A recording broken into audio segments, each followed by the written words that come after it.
welcome to NextBeat, where we give you quick breakdowns of things you may have missed in the last week in gaming, film and TV, music, and the arts. Let's dive in and start things on an epic scale. We recently learned that the Epic Store client is now copying user data from Steam. According to Epic, the user data file localconfig.vdf is something a user does nothing with, unless you opt to import Steam friends to the Epic Game Store.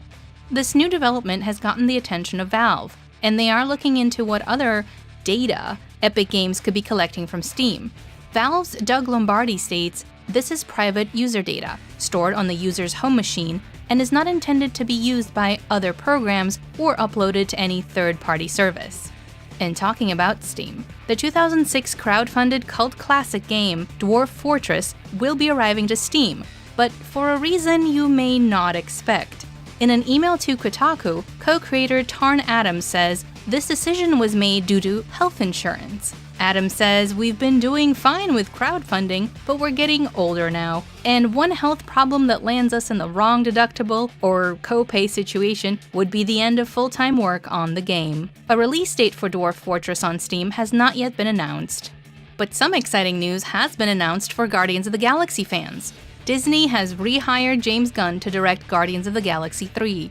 Gunn was originally fired by Disney in July 2018 after a series of controversial tweets surfaced to discredit the director. Since being fired, Gunn had received widespread support from those in the entertainment industry. Now that Gunn's been officially brought back, he'll be starting work on Guardians of the Galaxy 3, just as soon as he wraps up his work on the sequel to Suicide Squad.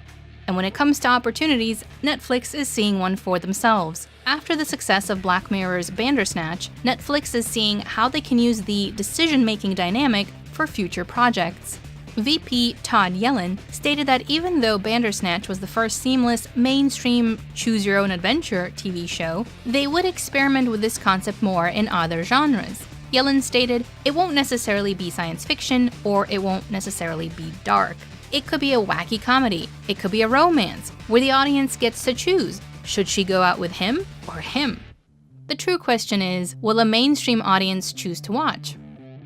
Up to 50% of Universal Music Group is for sale, and ironically, Google may be searching for it. The French media empire of Vivendi is looking to sell half of UMG, which owns the world's biggest recorded music catalog and the world's second largest publishing company. With this announcement, Google and others such as Tencent, Apple, and Alibaba have all been noted as interested buyers. Of course, Google's interest isn't that surprising, as 3 years ago they attempted to buy half of Sony ATV Music Publishing from the Jackson estate. Earlier last week, Spotify made a statement and even released a video on YouTube stating that the 30% fee on all purchases made through Apple's App Store is an unfair and discriminatory business practice. Spotify has stated that Apple has kept them from properly updating their app, and is keeping it almost impossible to provide the lowest cost service to their users, and much more. Spotify believes Apple is being biased, as Apple not only owns an app platform, but also a rival music service, Apple Music. Apple retaliated, stating that Spotify is the one attempting to get more money out of people due to their recent lawsuit against music creators after the US Copyright Royalty Board required Spotify to increase their royalty payments to artists.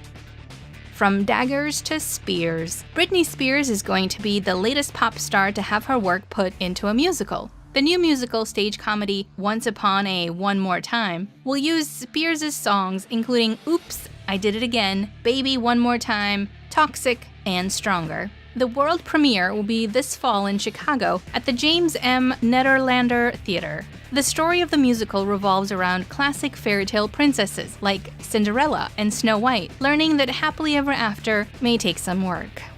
And if you're a fan of Monet, you're in luck, if you have big enough pockets.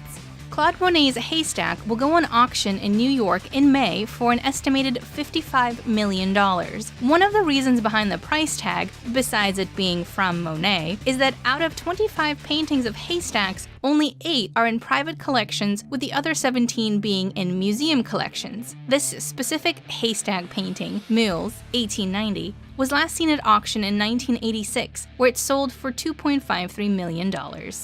Thanks for checking out NextBeat, a MindMineTV series. Love what you heard? Make sure to like, share your thoughts on the headlines in the comments, and subscribe for more great content such as this.